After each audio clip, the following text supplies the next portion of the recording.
भारत पाकिस्तान घमासान में आपका बहुत बहुत स्वागत है। दोस्तों, पाकिस्तान का कोई ऐसा बड़ा नाम नहीं है, कोई ऐसा नेता नहीं है पाकिस्तान का जिसने दुनिया से ये गुहार ना लगाई हो कि तालिबान को आप मदद करिए, तालिबान को आप रिकॉग्नाइज करिए, तालिबान को आप एक नॉर्मल किस्म की सरकार मानिए, एक नॉर्मल किस्म की गवर्नमेंट मानिए। अब पाकिस्तान ये प्रचार क्यों कर रहा है, ये मैं पूछ सकता था, ये मैंने पूछा भी, लेकिन आज मैं ये नहीं कहूंगा। आज मेरा सवाल पाकिस्तानियों से कुछ और है।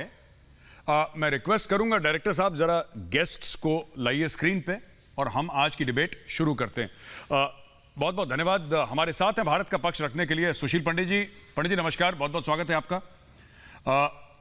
वैभव सिंह, जय। वैभव सिंह डिफेंसिव ऑफेंस के फाउंडर हैं। वैभव सिंह, बहुत बहुत स्वागत है आपका। राजा फैजल हमें ज्वाइन कर रहे हैं, इस्लामाबाद से जर्नलिस्ट हैं। राजा फैजल साहब, बहुत बहुत स्वागत है आपका। और हामिद खान साहब स्ट्रैटेजिक अफेयर्स एक्सपर्ट हैं, ये भी इस्लामाबाद से लाइव हैं। आप लंदन से इस्लामाबाद कब आए सर? बहुत अच्छा लगा, इस्लामाबाद में आपका स्वागत है सर। अच्छा, मैं पहले ना सुशील पंडित जी से बात करूंगा। मैं सुशील पंडित जी से पूछने की कोशिश करता हूं सर, ये पाकिस्तान कह रहा है तालिबान, ठीक है, पाकिस्तान का हक है और पाकिस्तान दुनिया से बोल रहा है कि मदद करिए, क्योंकि वहां पे लोग भी हैं जो बहुत बुरे हाल में हैं अफगानिस्तान में। तालिबान को छोड़िए एक मिनट के लिए, लेकिन जो आम अफगान है उसके लिए अगर पाकिस्तान मांग रहा है तो कुछ गलत नहीं कर रहा। मुझे ऐसा नहीं लगता कि पाकिस्तान अगर कह रहा है कि मदद करे लोगों की, भारत को भी मदद करनी चाहिए, यह बात तो फैक्ट है सर। लेकिन पिछले 2 महीने से, और सुशील पंडित जी मैं आपसे पूछ रहा हूं क्योंकि आप कश्मीरी हैं, पिछले 2 महीने से पाकिस्तान ने कश्मीर का नाम तक नहीं लिया सर। ये क्या हो गया? ये कैसा जादू हो गया? They have forgotten Kashmir. जिस कश्मीर में 3-3 नस्लें पाकिस्तान की जवान हुई, 3-3 नस्लों ने कश्मीर बनेगा पाकिस्तान, कश्मीरियों से नाता क्या, ला इलाहा इल्लल्लाह, भूल गए पूरा का पूरा। क्यों पंडित जी, क्या हुआ? सर, इसको कहते हैं सिर मुंडाते ही ओले पड़े। आज अफगानिस्तान गले पड़ गया है। वो अंग्रेजी में कहावत है ना, bite only as much as you can chew. इनको मालूम है कि औकात से ज्यादा थोड़ा पांव फैला लिए हैं और इस दिक्कत में है कि कहीं ये चीज वापस अपने ऊपर ना आ जाए। अफगानिस्तान में तालिबान वो शय है जिसकी दोस्ती तो बुरी, दुश्मनी और भी ज्यादा बुरी। कुछ पता नहीं चल रहा कि ऊंट किस करवट बैठने वाला है। सिराजुद्दीन हक्कानी को कह के कि इन्होंने बनवा दिया वजीर दाखिला, वहां का इंटीरियर मिनिस्टर। लेकिन पठान बहुत मशहूर है पिछले सैकड़ों सालों में कि वो जितना जमीन के ऊपर है उससे 5 गुना जमीन के नीचे है। और ये आज अपने इलाके के पश्तून की तह नहीं पा रहे हैं। अफगानिस्तान की तो बात छोड़ दीजिए, उन्हें मुगालता, ये भ्रम ये पड़ गया है इस वक्त कि डूरन लाइन रहेगी कि नहीं रहेगी। कश्मीर तो छोड़ दीजिए, इस वक्त डूरन लाइन के इनको वांदे पड़ने वाले हैं। तोरखम बॉर्डर के ऊपर इनको पेशानी पे बल पड़ने वाले हैं, पसीने छूट रहे हैं कि मामला क्या है, इन्होंने पड़ोस में बिठा किसको लिया है। देखिए, वक्त बताएगा कि इन्हें कश्मीर और कितना याद रहता है। फिलहाल इन्हें प्रॉब्लम यह है कि इनसे संभलने वाला नहीं है जी। ये इन्होंने बोझ अपने सर पे ले तो लिया है जी, लेकिन अब कितना पानी में है पाकिस्तान, ये पाकिस्तान जानता है और दुनिया तमाशा देख रही है। जी, बहुत बहुत धन्यवाद पंडित जी आपके ओपनिंग कमेंट्स के लिए। मैं जाता हूं हामिद खान साहब के पास, स्ट्रैटेजिक अफेयर्स एक्सपर्ट है हामिद खान साहब। हामिद खान साहब एक बड़े मशहूर दिल्ली के शायर थे, वो गालिब के कंटेम्प्रेरी भी थे। मोमिन नाम सुना होगा, पढ़े लिखे हैं आप, पता ही होगा आपको। तो मोमिन की एक नज्म है, उसका एक शेर अर्ज करता हूं सर आपको कि वो जो हम में तुम में करार था, तुम्हें याद हो कि ना याद हो। याद हो कि ना याद। बिल्कुल बिल्कुल बिल्कुल बिल्कुल सर, वो जो हम में तुम में करार था, तुम्हें याद हो कि ना याद हो। सर, ये आजकल हुर्रियत कॉन्फ्रेंस वाले पाकिस्तान को बोल रहे हैं सर कि वो जो हम में तुम में करार था, तुम्हें याद हो कि ना याद हो। आप इतने मसरूफ हो गए अफगानिस्तान को लेके, आप कश्मीर कैसे भूल गए सर? कुछ तो हो सर, कश्मीर बनेगा पाकिस्तान, बड़े दिन अरसा हो गया सर नहीं सुना। हामिद खान साहब इस पर रोशनी डालें जरा। जी thank you very much. I am back in Pakistan. अच्छा मेजर गौरव आर्या, इंटरेस्टिंग बात यह है कि हमें कश्मीर इतना अल्हम्दुलिल्लाह याद है कि आज के प्रोग्राम में भी आज आपके ही मुंह से 2 बार कश्मीर बनेगा पाकिस्तान निकला है। एक बार कश्मीरियों से रिश्ता क्या, ला इलाहा इल्लल्लाह आपको हमने कहने पर मजबूर कर दिया है। आप ये भूल जाएं कि हम कश्मीर या कश्मीरियों को भूलेंगे। हमने जिस तरह 15 अगस्त को काबुल में आपको सरप्राइज दिया है, फिर उसके बाद 6 सितंबर को पंजशेर फतह होकर आपको सरप्राइज दिया है, 11 सितंबर को अबूरी हुकूमत अफगानिस्तान में बनकर अमेरिका को सरप्राइज मिला है। नहीं करना। इसी तरह एक दिन श्रीनगर में आपको सरप्राइज मिलने वाला है। मैं हकीकत कह रहा हूं, मैं कोई फैब्रिकेटेड बात नहीं कर रहा। यहां मुझे अफसोस ये होता है कि आप ये बात, मतलब मैं समझता हूं कि सारों के जो कंसर्न अफगानिस्तान के लिए है ना, वो इसलिए नहीं है कि वो उनको लग रहा है कि अफगानिस्तान की पब्लिक सफर करने लगी है। सिर्फ कंसर्न ये है कि पाकिस्तान ने वहां पर सारी दुनिया की जो दूसरी प्रॉक्सीज है उनको क्यों किक आउट कर दिया, खुसूसन इंडिया की सारी प्रॉक्सीज क्यों किक आउट हुई। दूसरी चीज ये कि जो कल बैठक हुई है दुनिया के इंटेलिजेंस चीफ्स की, उसने वाकई इंडिया को परेशान तो कर दिया है। मैं जानता हूं इंडिया की परेशानी को, लेकिन आप एक बात जहन में रखें कि now the power of the sub continent is change, scenario is change. India जितनी जल्दी उसको एक्सेप्ट कर लेगा इंडिया के लिए बेहतरी है जी। इंडिया को अंडरस्टैंड करना पड़ेगा कि अब पाकिस्तान की मर्जी चलेगी। जी बिल्कुल बिल्कुल। इंडिया कश्मीर में भी और इंशाल्लाह अफगानिस्तान बिल्कुल बिल्कुल इंशाल्लाह कश्मीर बनेगा पाकिस्तान। आपने मजबूर कर दिया, मैंने तो ऑन एयर बोल दिया, करोड़ों लोग प्रोग्राम देख रहे हैं। हम तो चाहते हैं आप कश्मीर ले लें सर, आप ले ही नहीं रहे। खैर ठीक है।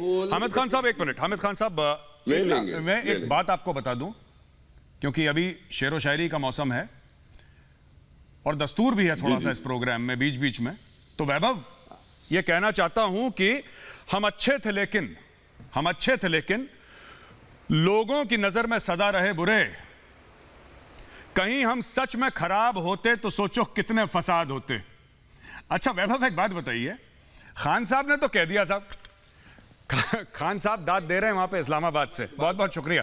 वैभव एक बात बताइए, अल्लामा इकबाल का एक शेर सुना देता हूं सर। अब मैं काम करता हूं, मैं मोमबत्ती ले आता हूं सर, वैभव के सामने तो पूरा मुशायरा ही कर लेते हैं यहाँ पे। अल्लामा इकबाल का भी शेर सुन लेंगे सर। हो हल्काए यारा तो बरेशम की तरह नर्म, रिज़्क़ में हक को बातिल हो तो फौलाद है मोमिन। अरे आप क्या मुझसे बात। फ्रेंडली होंगे, मैं आपसे इंशाल्लाह 2 हाथ और अच्छा फ्रेंडली होऊंगा। हम तो फ्रेंडली चाहते हैं। बिल्कुल सर। हो हल्काए यारा तो मैं समझ गया कि वो रेशम है, जब तक मोहब्बत कर रहा है मोमिन तब तक रेशम है, वरना फिर वो लोहे से भी ज्यादा मजबूत है, फौलाद से भी ज्यादा मजबूत है। आपने सुनाया, मैंने करी, वाह वाह वाह। अब मैं अगर इजाजत हो तो मैं वैभव के पास चला जाऊं सर। अच्छा ऐसा है वैभव जी कि moral of the story is this कि हमने 15 अगस्त को, ये खान साहब कह रहे हैं, हमने 15 अगस्त को काबुल फतेह कर ली, हमने पंजशीर फतेह कर, ये अंदर की खबर यह है कि तालिबान इसलिए भी नाखुश है, काम तालिबान ने करा, क्रेडिट या भाई पाकिस्तान में बैठ के ले रहे हैं। पहली चीज, पंजशीर के अंदर घुसे तालिबान, क्रेडिट पाकिस्तानी ले रहे हैं। मैं आपसे वैभव, मेरा आपसे डायरेक्ट सवाल है कि क्या ये पाकिस्तानी इसलिए करते हैं क्योंकि खुद की अकम्प्लिशमेंट्स, खुद का कुछ कहने के लिए नहीं है? जैसे कि वो जो पाकिस्तान तहरीक इंसाफ की वो स्पोक्स पर्सन थी, वो लेडी, उसने ये कहा था कि अब तालिबान हमें कश्मीर लेके देंगे। अरे साहब, तालिबान कश्मीर लेके देंगे तो बाजवा साहब किस खेत की मूली है यार, वो क्या कर रहे हैं? काम तो उनका है कश्मीर लेके देना, तालिबान का काम तोड़ना है। अब हर चीज में हम पहुंच गए वहां पे। मैंने इनके टीवी प्रोग्राम्स में देखा है वैभव कि जब स्पेन में हमारा राज, अबे तुम्हारा राज कब था भाई स्पेन में? स्पेन से आपका क्या, वो अरब करते थे, पाकिस्तानियों का क्या लेना था? लेकिन पाकिस्तानी बैठ के यही बोलते हैं कि साहब जब हमारा स्पेन पर राज था, जब हमारा यहां पर राज था। आपका मुल्क बने 75 साल हुए सर, आपका स्पेन पे कब राज हो गया? वैभव प्लीज।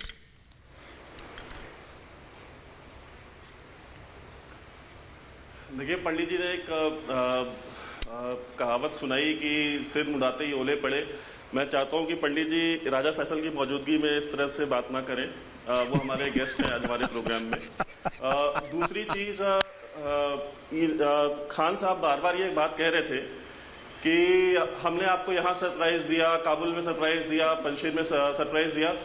साहब, एक साहब हुआ करते थे मेजर जनरल आसिफ गफूर, अब वो डिव कमांडर है, लेफ्टिनेंट जनरल बन गए। वो भी हमें सरप्राइज देते थे कश्मीर में, आज सरप्राइज मिला, कल सरप्राइज मिला। सरप्राइज नहीं मिला, वो उनकी पोस्टिंग चेंज हो गई, इनको प्रमोशन मिल गया, बाजवे को एक्सटेंशन मिल गया, बस यही हुआ। और सरप्राइज हमने आपको दिया 1971 में। आज आपको जब बांग्लादेश जाना होता है ना, तो आपको वीजा लेना पड़ता है। इसको कहते हैं सरप्राइज। सरप्राइज इसको कहते हैं कि आपके मुल्क के अंदर आप इस बात पे ढोल ताशे बजा रहे हैं कि हमने ये काबुल फतेह कर लिया। पिछले एक महीने में 142 पाक फौज के और एफसी के जवान आपके शहीद हुए हैं, जो टीटीपी ने मारे हैं, और टीटीपी के जो अलग अलग स्प्लिटर ग्रुप्स हैं उन्होंने मारे हैं। आपको उनकी फिक्र नहीं है, जो 142 बंदे आपके मरे हैं। आप ये हमको सुना रहे हैं कि हमने, अरे भाई अपने फतेह कर लिया, आप करिए हुकूमत काबुल पे, उससे हमें क्या फर्क पड़ता है? ना काबुल हमारा मुल्क है, ना पंजशीर हमारा मुल्क है, हमारा मुल्क हिंदुस्तान है, हमारा मुल्क कश्मीर है, हमारा मुल्क पीओके है। हमें आपसे पीओके लेना है और आपको सरप्राइज देना है, वो हम आज नहीं कल आपको दे देंगे।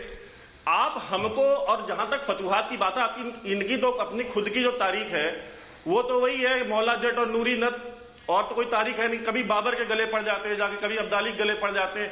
अफगान इनसे ऑफिशियली प्रोटेस्ट कर चुके हैं, भाई तुम्हारा क्या लेना देना बाबर से और अब्दाली से, वो हमारे ही, कोई उज़्बेक है, कोई मंगोल है, कोई अफगान है, ये जबरदस्ती उनके गले पड़ते हैं कि भाई हमने कर दिया। आपको अभी समझ में नहीं आ रही है कि तालिबान आपके सामने कितनी बड़ी मुसीबत बनने जा रहा है। टीटीपी के सरबराह को फैज हमीद ने मांगा ना, क्या जवाब मिला आपको तालिबान की तरफ से? टीटीपी के जितने भी फाइटर्स हैं वो कहां रहते हैं? अफगानिस्तान में रहते हैं। अगर आप हुकूमत कर रहे हैं तो पकड़ लीजिए आप उनको। आप कहते हैं प्रॉक्सीज भारत की खत्म हो गई। अगर खत्म हो गई तो भाई बहुत अच्छी बात है, हम तो मानते ही नहीं कि हमारी कभी प्रॉक्सीज थी भी वहां पे, लेकिन अगर खत्म हो गई तो आपके ये बंदे मार कौन रहा है? आप जरा जाके इस पे भी नजरसानी करें ना। अगर तालिबान मार रहा है तो तालिबान तो आपके दोस्त है, हमारे तो दोस्त है नहीं। और आपको ये चीज याद होनी चाहिए कि तालिबान एक मर्सिनरी है, वो पैसे के लिए जंग करने वाले लोग हैं। जैसे आपकी भाड़े की फौज है, जो कभी अमेरिका से पैसे लेकर रूस से लड़ती है, कभी चीन से पैसे लेकर के अफगान से लड़ती है, कभी अफगानों से पैसे मिल जाएंगे तो जाकर के ईरान से लड़ लेंगे ये। तो आप मेरी बात समझिए, आपके पाकिस्तानियों की जो जान है, वो जो आम सिविलियंस हैं, उनकी जानें हमारे लिए उतनी ही कीमती है जितनी हमारे लिए किसी और इंसान की है। जी आप जी, तालिबान से आप गले लगा रहे हैं, इसकी कीमत आपको चुकानी पड़ेगी। वॉर ऑन टेरर के बाद आपके जो 70,000 बंदे मरे हैं, कम से कम उनकी शक्लें देख करके कुछ शर्म कर लीजिए। जी जी वैभव, बहुत बहुत धन्यवाद आपका, बहुत बहुत धन्यवाद। मैं जाता हूं राजा फैजल के पास, मैं राजा फैजल से एक रिस्पांस ले लूं। राजा फैजल, इसके पहले कि मैं आपसे सवाल पूछूं, ऐसा है कि बचपन में इंडिया में जब वो वीडियो कैसेट चलते थे ना सर, तो हम बड़ा देखते थे उमर शरीफ की कॉमेडी बकरा किश्तों पे और बुड्ढा घर पे है, ये सब हमने बहुत देखा था। हम छोटे स्कूल में थे तो सुना है कि उनकी तबीयत खराब है सर, मैं दुआ करूंगा कि जल्दी से ठीक हो जाएं। उन्होंने एक दो बातें करी जो मुझे पसंद नहीं थी। वर्ल्ड कप जब पाकिस्तान हारा, उन्होंने बोला कि चिंता मत करो, फिक्र मत करो, जैसे सोमनाथ का मंदिर 17 बार से 18 बार तोड़ा है, फिर से हम कर देंगे। खैर ठीक है, कोई बात नहीं, बुजुर्ग हैं हमारे, कोई बात नहीं, उन्होंने कह दिया, डजंट मैटर सर। आज की तारीख में ही इज अनवेल और हम दुआ करते हैं, क्योंकि जबरदस्त टैलेंट है उस आदमी का। हिंदुस्तान पाकिस्तान के बीच में लाख दुश्मनी हो, लेकिन अगर मैं कह दूं कि उमर शरीफ में टैलेंट नहीं है तो मैं झूठ बोल रहा हूं।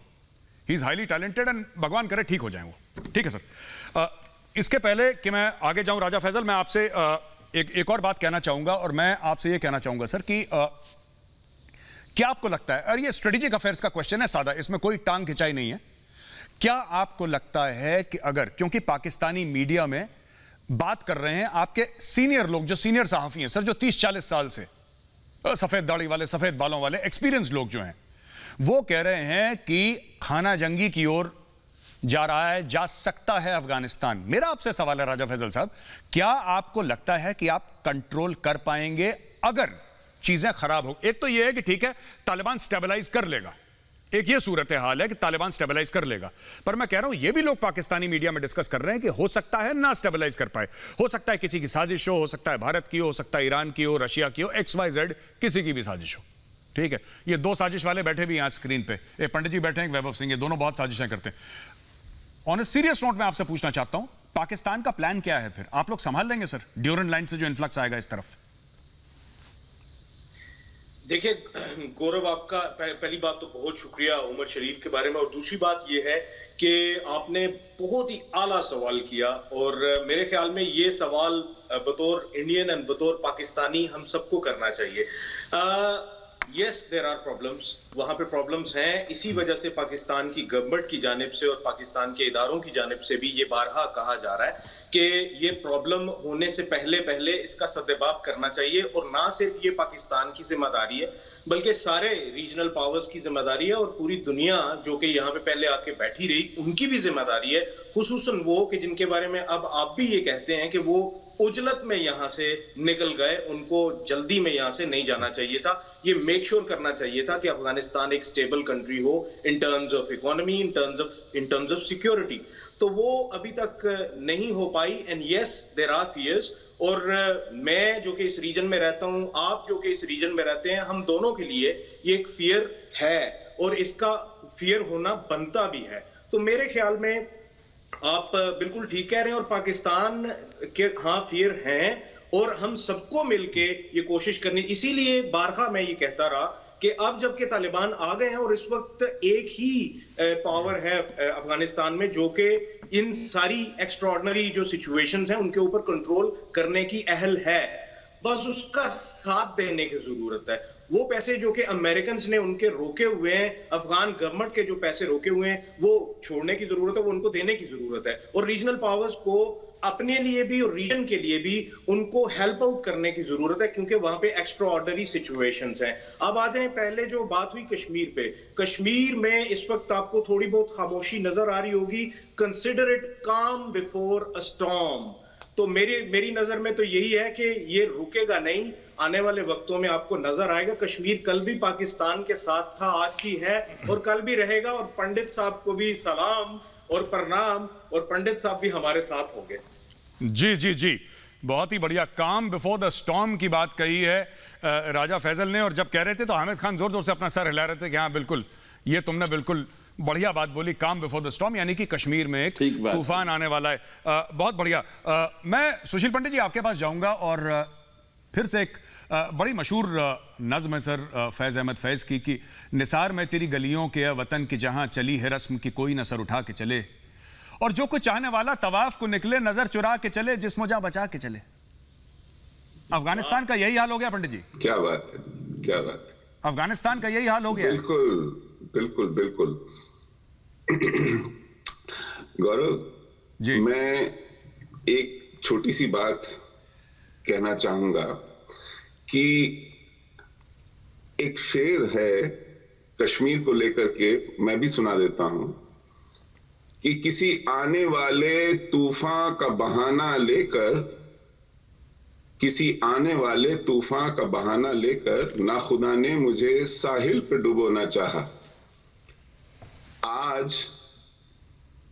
आज इनकी बातों का कुछ यही मतलब निकल रहा है कि साहब कुछ आने वाला है, कुछ आने वाला है, इसी तरफ आ जाइए। जी पाकिस्तान को लेकर अफगानिस्तान की आज यही हालत है। मैंने लोगों को किसी दूसरे की कनपट्टी पर पिस्तौल रखकर नेगोशिएट करते तो कई बार फिल्मों में देखा है, लेकिन ये वाहिद मुल्क है जो अपनी कनपट्टी पर पिस्तौल रख के दुनिया से कहता है कि मुझे बचा लो। ये अफगानिस्तान में तालिबान को लाने वाले, तालिबान को पाल पोस कर बड़ा करने वाले, उनके दिमागों में वहशत और जहर भरने वाले, वहां पर उथल पुथल कराने वाले, अब दुनिया में घूम घूम कर कह रहे हैं कि भैया पाकिस्तान सबसे बारहा कह रहा है कि अफगानिस्तान को स्टेबलाइज कर दो। ये वाहिद मुल्क है जो अफगानिस्तान में पिछले 40 साल से डिस्टेबलाइजेशन का एजेंट रहा है। आपके मुंह से यह बात शोभा नहीं देती कि साहब अब मुल्क आकर के बचा ले। आपने तमाम फसाद, तमाम वहां पर गंद मचाने का ठेका लेकर के अब दुनिया के सर पर यह ठीकरा फोड़ने का फैसला किया है कि इसे आकर के बचा लीजिए। क्यों भाई? आप वहां पर गंद मचाते रहे और दुनिया का काम सिर्फ अब ये किए रह गया है कि आकर के वहां पैसे डाले, फौजी इमदाद दे, कटोरे में कुछ ना कुछ डालता रहे सुबह शाम, आपसे भी पूछे कि आप खैरियत से तो हैं। आप किस मर्ज की दवा हैं? आप क्या करेंगे? आपने फसाद खड़ा किया है, अगर आप में कुव्वत है तो आप ठीक कर लीजिए।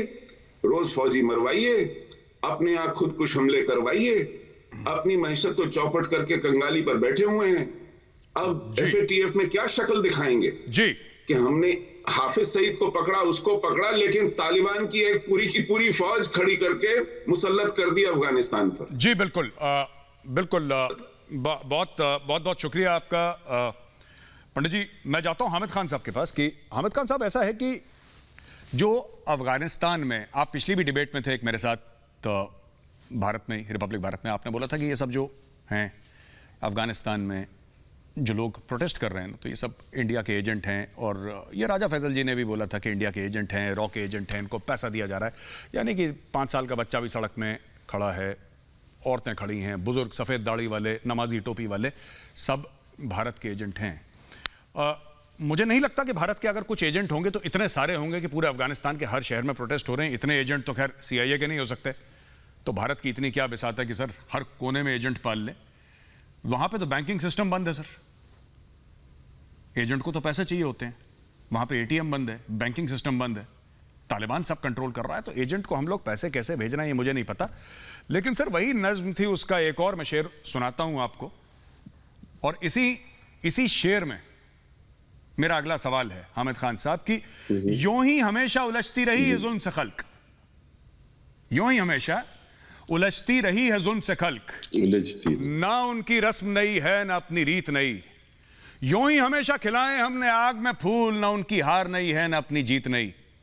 तो यूं ही हमेशा उलझती रही है जुल्म से खल्क। सर ये होता है, जहां पे जुल्म होगा खल्क उसके साथ उलझेगी। हामिद खान साहब, क्या आपको नहीं लगता है कि जो लोग इतने छोड़ रहे हैं अफगानिस्तान, लाखों की तादाद में, आम लोग, औरतें, बच्चे, बुजुर्ग, क्या आपको सही लगता है सर कि ये सब इंडिया के एजेंट हैं सर, और इंडिया ने सबको हजारों डॉलर दे रखे हैं कि तुम छोड़ो, और दुनिया के सामने हो सकता है 10 हो, 20 हो, 100 हो, 1000 हो, मैं मना नहीं कर रहा सर, हर एक मुल्क करता है, हो सकता है कि भारत ने भी करा हो सकता है, मुझे इसकी नॉलेज नहीं है। लेकिन सर अगर पूरा अफगानिस्तान बाहर जाने को तैयार है और तैयारों पे प्लेन्स के पहिए पकड़ के लोग छोड़ रहे हैं, ईरान का पहाड़ चढ़ रहे हैं, आपके बॉर्डर के सामने लोग खड़े हैं सर, तो हामिद खान साहब आपको नहीं लगता कि थोड़ा सा एक जिसको कहते हैं कि फिक्र का एक वो है, बायस है कि ऐसा क्यों हो रहा है? मैं बहुत अच्छी बात की आपने, ये फिक्र का बायस तो है। इसके अंदर 2 फैक्टर्स हैं। एक तो बात ये है कि जहां तक आपने कहा बैंकिंग बंद है, तो स्लीपर सेल्स जो होते हैं वो डिफरेंट तरीके से काम करते हैं, उनको डायरेक्ट पैसों की जरूरत नहीं होती है। दूसरी बात ये कि ये सब एजेंट नहीं होते, ये थोड़े से लोग होते हैं जो पब्लिक सेंटिमेंट को या पब्लिक को मिसगाइड और मिसलेड करते हैं और उससे इंसाइटमेंट क्रिएट करते हैं। This is how propaganda works.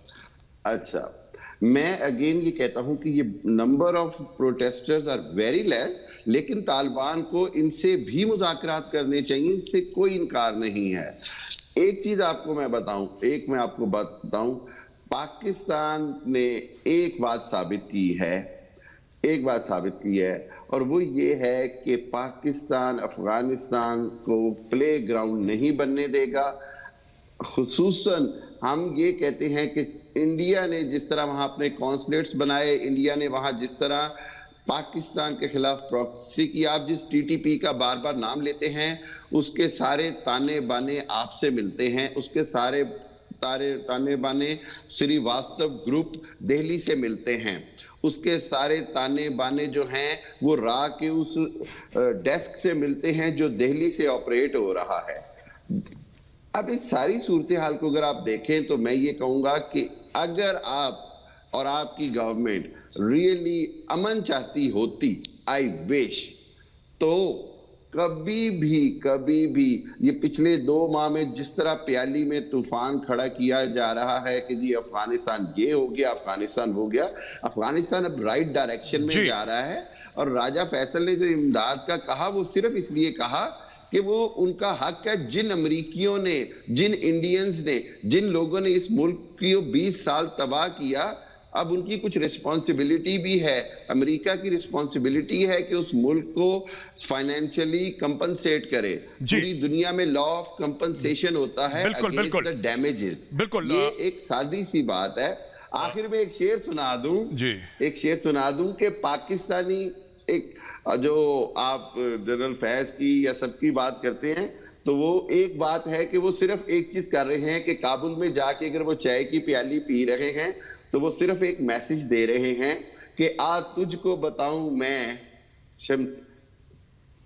तकदीर उमम क्या है, शमशीर और सना अव्वल, ताऊस और रबाब आखिर। के एंड में हमने अपने मुल्क को डिफेंड करना ही करना है। बाकी हम आपको गाना बजाना, आपको आप अगर समझते हैं कि सारा कुछ एंटरटेनमेंट है तो ऐसा नहीं है।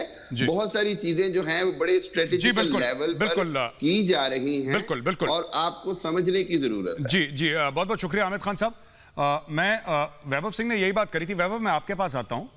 इन्होंने ना आमिद खान साहब ने बोला, एक तो आमिद खान साहब मैं सर बहुत बहुत मेहरबानी, हाथ जोड़ सर, ये रा नहीं होता सर, ये रा मत बोला करो, इट्स रॉ सर। आप रा बोल के ना रा वाले डिप्रेशन में चले जाएंगे सर, प्लीज मेहरबानी सर, आपकी मेहरबानी। आप रात एजेंट हैं सब। ये ना एक मैं कह रहा हूं कि इसमें ना फायदा भी है वैभव, सबका फायदा भी है। There is big money involve in Afghanistan और कोई इससे नकार नहीं सकता, कोई इस बात से नकार नहीं सकता, ठीक है। और ये कुछ लोगों के, चंद लोगों के फायदे के लिए अफगानिस्तान में अब जो भी होगा, चंद पार्टीज का, पहले अमेरिका का मामला था, अब हो सकता है पाकिस्तान, चीन का हो और दीगर मुल्कों का हो। तो सर आपने भी शेर पढ़ा तो मैं भी एक शेर पढ़ दूं सर। बहुत फेमस पाकिस्तान के ही शायर हैं सर और मेरे बहुत निहायती फेवरेट हबीब जालिब है उनका नाम, कि दीप जिसका महल्ला थी में जले, चंद लोगों की खुशियों को लेकर चले, वो जो साए में है मसलहत के पले, ऐसे दस्तूर को सुबह बेनूर को मैं नहीं मानता, मैं नहीं जानता। Vaibhav, do you think there are special interests at play in Afghanistan? किसको फायदा हो रहा है इसमें? पाकिस्तानी डीप स्टेट की तो बात ठीक है, पाकिस्तानी डीप स्टेट की बात ठीक है, वो मैं समझ गया, लेकिन कुछ तो हैं जिनको स्पेशली फायदा हो रहा है। किसका इंटरेस्ट प्रोटेक्ट करने के लिए जनरल फैज हमीद गए थे काबुल? क्योंकि कोई, देखो, जब भी ऐसा फसाद होता है तो कोई ना कोई पैसा कमाता है। There is nothing called coincidence. I do not believe in this theory of coincidence. वैभव,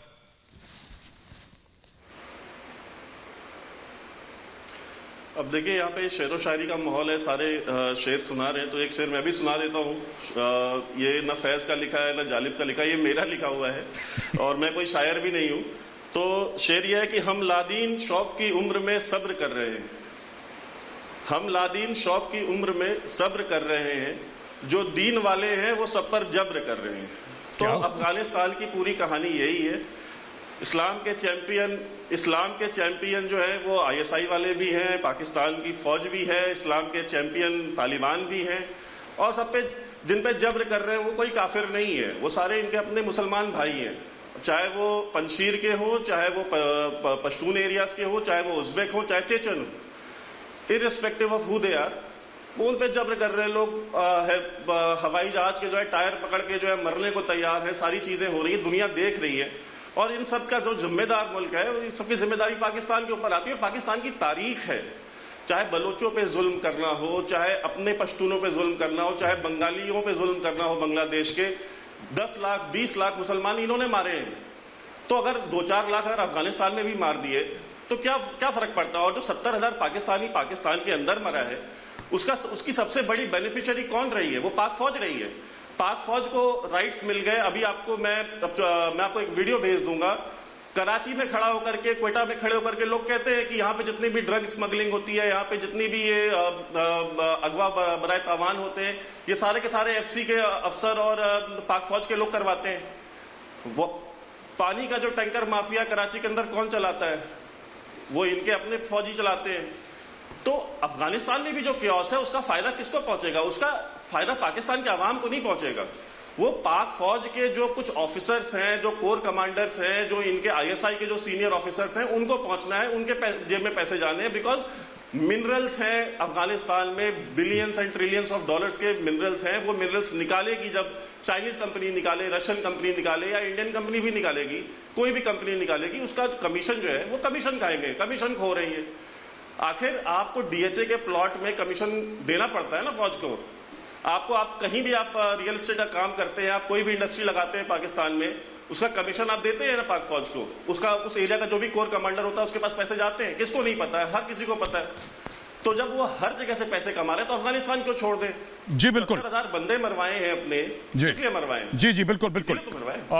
मैं राजा फैजल आपने देखा, छोटे हबीब जालिब साहब थे, हबीब जालिब जूनियर, इन्होंने वहीं पे कागज में एक शेर लिखा और अर्ज कर दिया वहां पे। ठीक है, चलिए मैं आपसे पूछना चाहता हूं on a very serious note, आप प्लीज माइंड मत करिएगा, बड़े खुशगवार एक माहौल में चल रही है डिबेट, हम इसको वैसे ही रखें। मैं डीएचए काबुल कब लॉन्च हो रहा है सर?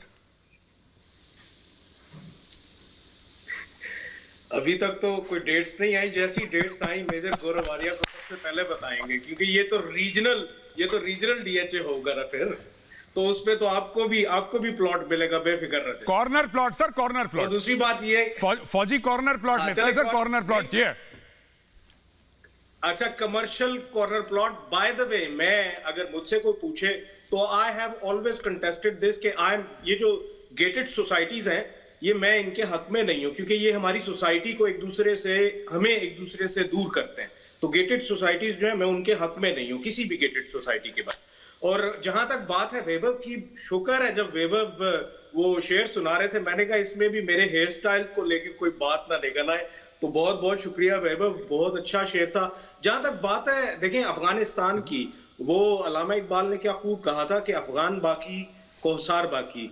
तो हमारे लिए, पाकिस्तान के लिए तो हमेशा से ये रहा कि हमारा जो एक फ्रंट है, वेस्टर्न फ्रंट, हमें तो वो उसकी चिंता लगी रहती है। तो वो उसके लिए, हमारे लिए जो साजगार माहौल है वो अभी आ चुका है। उसकी वजह ये है कि आज असल अफगानों की हुकूमत आ चुकी है। वहां पे कोई ऑक्यूपेंट्स नहीं है, ना ही कोई वहां पे कोई ऐसे लोग हैं जो कि पाकिस्तान को वहां पे बैठ के नुकसान पहुंचा सकते हैं। तो इसलिए पाकिस्तान के लिए ये खुशी का मौका है कि हमारा एक जो फ्रंट है, मेरे ख्याल में अगर आपके यहाँ भी कोई ऐसी सिचुएशन हो, आज आपका जो सेकंड फ्रंट खुला हुआ है चाइना के साथ, अगर वो बिल्कुल काम हो जाए तो आपके लिए भी खुशी का मौका होगा। जैसे हमारे लिए आज खुशी का मौका है, आपके लिए भी उधर खुशी का मौका होगा। तो मेरे ख्याल में जब भी आपके मुल्क के लिए कुछ अच्छा हो रहा होता है तो आप खुश होते हैं। इसका मतलब ये नहीं कि हम लोग क्रेडिट लेना चाह रहे हैं, ये तो आपके यहां से हमें क्रेडिट दिया जा रहा है। हर एक चीज का क्रेडिट आपकी तरफ से हमें ही दिया जा रहा है, और न जाने क्यों दिया जा रहा है। हालांकि अगर देखा जाए तो पाकिस्तान ने तो एक लंबे अरसे तक 3 से 4 मिलियन जो रेफ्यूजीज हैं उनको यहाँ पे बसाए रखा, और उनको कभी भी कोई तकलीफ नहीं दी पाकिस्तान ने। तो मेरे ख्याल में पाकिस्तान पे तो उल्टा ही, पाकिस्तान की इकोनॉमी। जी बिल्कुल बिल्कुल। राजा फैजल साहब, वो अब हल्का होगा। राजा फैजल साहब, मेरे पास वक्त बहुत कम है, मैं आखिरी में मैं जाऊंगा सुशील पंडित जी के पास। और सुशील पंडित जी, मेरा आपसे सवाल है कि आपने पूरी डिबेट सुनी, अब हमारे लास्ट 2-3 मिनट बाकी हैं। मैं आपसे सिर्फ ये पूछना चाहता हूं कि ये जो सरप्राइज की बात कर रहे हैं कश्मीर पे, ठीक है कि हम सरप्राइज दे देंगे कश्मीर में और सरप्राइज हो जाएंगे, सिर्फ 75 साल से क्यों नहीं कर पा रहे सरप्राइज? 1 मिनट टू यू सुशील पंडित जी, ये 75 साल से क्यों नहीं कर पा रहे सरप्राइज? हम हो क्यों नहीं पा रहे सरप्राइज? सर, ये 65 में भी सरप्राइज देने आए थे, और इनके गुर्गों को 10-10 रुपए में पकड़ के आम कश्मीरी ने बेच दिया था हमारी फौज को। ये आए दिन वहां सरप्राइज होते हैं। ये अलग बात है कि आज ये मानने को तैयार नहीं है। ये लोग अपने मरे हुए फौजियों को कारगिल से उठा ले जाने के लिए भी तैयार नहीं थे। बाद में वो देते रहे एक दूसरे को तमगे के साथ, हमने ये कर लिया, वो कर लिया। ये भागती हुई फौज जो अपने मरे हुए फौजियों का तक एहतराम न करे, उनका फातिहा नमाज जनाजा हमारी फौज ने पढ़ा, उनको खाके सुपुर्दे खाक हम लोगों ने किया पूरे इज्जत के साथ। जी, तो ये पाकिस्तान के जो हैं ये नखरे कुछ और हैं, ये धीरे धीरे जाएंगे। पुरानी आदत है, पुरानी बीमारी है, उम्र के साथ ही जाती है। बिल्कुल बिल्कुल सरप्राइज सरप्राइज होंगे। बहुत बहुत धन्यवाद पंडित जी। मैं माफी चाहूंगा, मैं आपको बीच में काट रहा हूं, मेरा वक्त बिल्कुल खत्म हो गया है। और जाते जाते जो अफगान हैं, जो तालिबान के खिलाफ जद्दोजहद कर रहे हैं, जो नदर्न अलायंस वाले हैं, कोई भी अफगान हो, वो ताजिक हो, पश्तून हो, उज़्बेक हो, हजारा हो, वहां पे कुछ बलूच भी हैं बाय द वे, जो भी जद्दोजहद कर रहा है अपनी राइट्स के लिए, अपने हुकूक के लिए, तो दो लाइनें उनके लिए मैं पेश करता हूं कि मेरे सीने में नहीं तो तेरे सीने में सही, मेरे सीने में नहीं तो तेरे सीने में सही, हो कहीं भी आग लेकिन आग जलनी चाहिए। बहुत बहुत धन्यवाद भारत पाकिस्तान घमासान देखने के लिए। अगले हफ्ते मैं फिर हाजिर हूंगा, मेरी टीम और मेरी तरफ से आप सबको जय हिंद।